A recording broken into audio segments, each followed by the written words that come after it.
फिर सुलग उठी है कुर्मी समाज के आंदोलन की चिंगारी। अनुसूचित जनजाति का दर्जा देने की मांग पर रेल रोकने का ऐलान।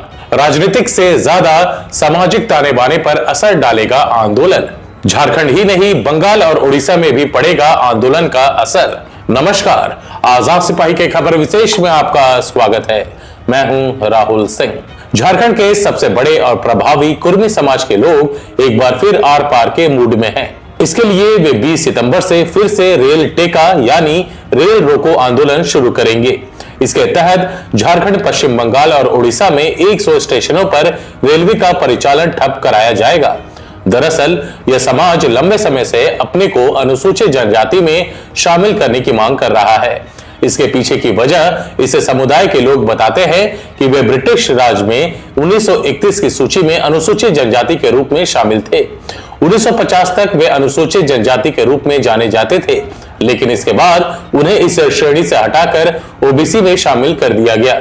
इसके अलावा वे कुरमाली भाषा को भी संविधान की 8वीं अनुसूची में शामिल करने की मांग को लेकर रेल टेका आंदोलन करेंगे। झारखंड में कुर्मी समाज की घोषणा के साथ ही सियासी माहौल गर्म हो गया है। झारखंड में कुर्मी समाज सबसे बड़ा और ताकतवर जातीय समूह है और इसके आंदोलन का व्यापक असर पड़ने की संभावना है। वैसे भी पिछली बार का अनुभव बताता है कि इनका आंदोलन असरदार होता है। कुर्मी समुदाय की मांग का राजनीतिक असर है, चाहे भाजपा हो या आजसू या फिर चर्चित जेकेएलएम और इसके नेता जयराम महतो या फिर झामुमो। हर दल को कुर्मी समाज का वोट चाहिए, इसलिए हर दल उसका समर्थन करता है।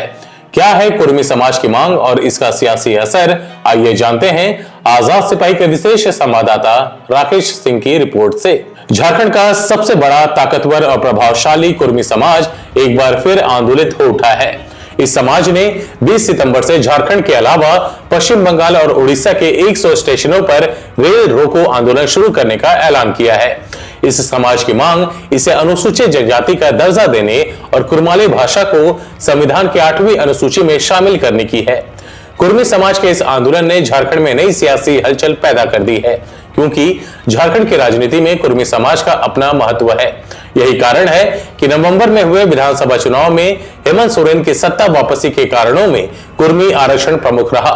कहा जा रहा है कि कुर्मी आरक्षण की गूंज ने छोटा नागपुर और कोल्हान इलाके में ऐसा खेल किया कि राज्य की 3 पार्टियां निपट गई। बात पहले आजसू की करते हैं। 10 सीटों पर एनडीए गठबंधन के सहारे चुनावी मैदान में उतरने वाली आजसू सिर्फ 1 पर जीत हासिल कर सकी। आजसू सुप्रीमो सुदेश महतो खुद चुनाव हार गए। इसी तरह कुर्मी बहुल गोमिया, ईचागढ़ और रामगढ़ में भी आजसू हार गई। इस हार का कारण जयराम महतो की पार्टी रही, लेकिन नेपथ्य में कुर्मी आरक्षण की मांग पर आजसू नेताओं की टालमटोल की नीति रही। इसी तरह कुर्मी आरक्षण की मांग का असर भाजपा के प्रदर्शन पर भी पड़ा। बेरमो, बोकारो, कांके, गिरिडीह, टुंडी और तमाड़ सीट पर जयराम फैक्टर की वजह से भाजपा की हार हुई।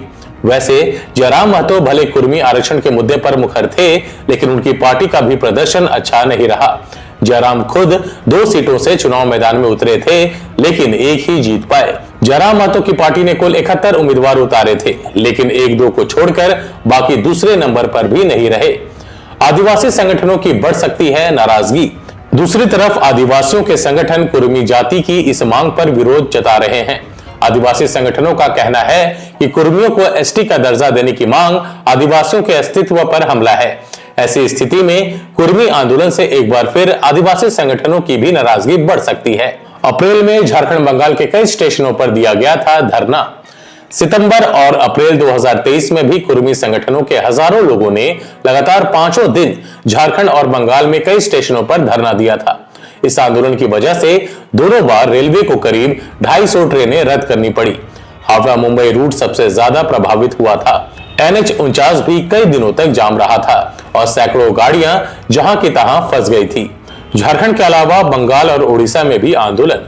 कुर्मी संगठनों का दावा है कि इस बार 20 सितंबर से झारखंड के 4 मनोहरपुर, नीमडी, गोमो और मुरी, बंगाल के 2 कुस्तौर और खेमाशोली और उड़ीसा के 2 रायरंगपुर और बारीपदा स्टेशन पर हजारों लोग एक साथ रेल पटरियों पर डेरा डाल देंगे। इलाके से गुजरने वाले प्रमुख NH को भी रोक दिया जाएगा। इस बार आंदोलन अभूतपूर्व होगा। इस दौरान झारखंड की खनिज संपदा को बाहर जाने से रोका जाएगा। क्या है कुर्मी आरक्षण की मांग? बिहार, बंगाल और झारखंड में कुर्मी समुदाय का सियासी वर्चस्व है। अकेले झारखंड में कुर्मी जाति की आबादी 15% के आसपास है। 1980 में कुर्मी समुदाय के लोगों ने खुद को अनुसूचित जनजाति में शामिल करने की मांग की। समुदाय का तर्क था कि पिछड़ेपन के आधार पर उन्हें यह हक मिलना चाहिए।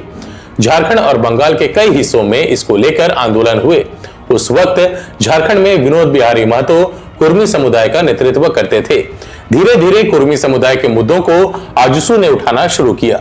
सुदेश महतो इसके कर्णधार बने। मुख्यमंत्री रहते अर्जुन मुंडा ने कुर्मी जाति को एसटी में शामिल करने का प्रस्ताव भी पास किया, लेकिन केंद्र ने मांग उस वक्त खारिज कर दी। हाल के दिनों में जयराम महतो और उनकी पार्टी JLKM यानी झारखंड लोकतांत्रिक क्रांति मोर्चा ने नए सिरे से इस मांग को हवा दी है। जयराम भाजपा से 1932 की खतियानी नीति और कुर्मी आरक्षण को लागू करने की मांग लंबे समय से कर रहे थे। वह इसी मुद्दे के आधार पर चुनाव में भी उतरे थे। 1931 के पहले एसटी में शामिल होने का दावा। दरअसल झारखंड, बंगाल और उड़ीसा में रहने वाले कुर्मी जाति के लोगों का दावा है कि 1931 तक मुंडा, मुंडारी, संथाली आदि के साथ कुर्मी भी आदिम जनजाति की सूची में शामिल था। देश आजाद होने के बाद 6 सितंबर 1950 को जब संसद में जनजातियों की सूची प्रस्तुत की गई तो उसमें कुर्मी नहीं था। इसका लोकसभा में उपस्थित 15 सांसदों ने विरोध किया था। कुर्मी समाज के नेताओं का कहना है कि एक साजिश के तहत इसे आदिवासी की सूची से हटाया गया। ऐतिहासिक पहचान और अस्मिता का सवाल। कुर्मी समाज के लोग कहते हैं कि आदिवासियत उनकी ऐतिहासिक पहचान और अस्मिता का सवाल है। वे इस पहचान को वापस लेकर रहेंगे। उनका कहना है कि अर्जुन मुंडा जब 2004 में राज्य के मुख्यमंत्री थे, तब उन्होंने ही कुर्मी जाति को आदिवासी बनाने की अनुशंसा केंद्र सरकार से की थी, लेकिन बाद में वह अपने वादे से मुकर गए। लोकसभा में भी मुद्दा उठा। कुर्मी को आदिवासी का दर्जा देने की मांग संसद के अलावा झारखंड और बंगाल की विधानसभाओं में भी उठाई जाती रही है। बंगाल के सांसद अधीर रंजन चौधरी कई बार लोकसभा में यह मुद्दा रख चुके हैं। जमशेदपुर से सांसद रहे सुनील महतो, जमशेदपुर की पूर्व सांसद आभा महतो और उड़ीसा के सांसद रविंद्र कुमार जेना भी संसद में इसे लेकर समय समय पर सवाल उठाते रहे हैं। आदिवासी संगठनों ने कुर्मी समाज के दावों को किया खारिज। दूसरी तरफ कुर्मियों की इस मांग पर आदिवासी समाज को सख्त ऐतराज है। United Forum of All Adivasi Organisation का कहना है कि कुर्मियों की यह मांग आदिवासियों की पहचान पर हमला है। कुर्मी परंपरागत तौर पर हिंदू हैं और वे गलत आधार पर आदिवासी दर्ज के लिए सरकार पर दबाव बना रहे हैं। आदिवासी मानते हैं कि कुर्मी समाज की नजर अब आदिवासियों की जमीन जायदाद पर टिकी है। उनकी मंशा आदिवासियों के लिए सुरक्षित संवैधानिक पदों को हाईजैक करने की है। आज के आजाद सिपाही के खबर विशेष में बस इतना ही। देश विदेश की और भी अधिक जानकारी के लिए आप पढ़ते रहिए अपना लोकप्रिय दैनिक अखबार आजाद सिपाही। और हाँ, आप हमारे इस YouTube चैनल को जरूर सब्सक्राइब करें। धन्यवाद।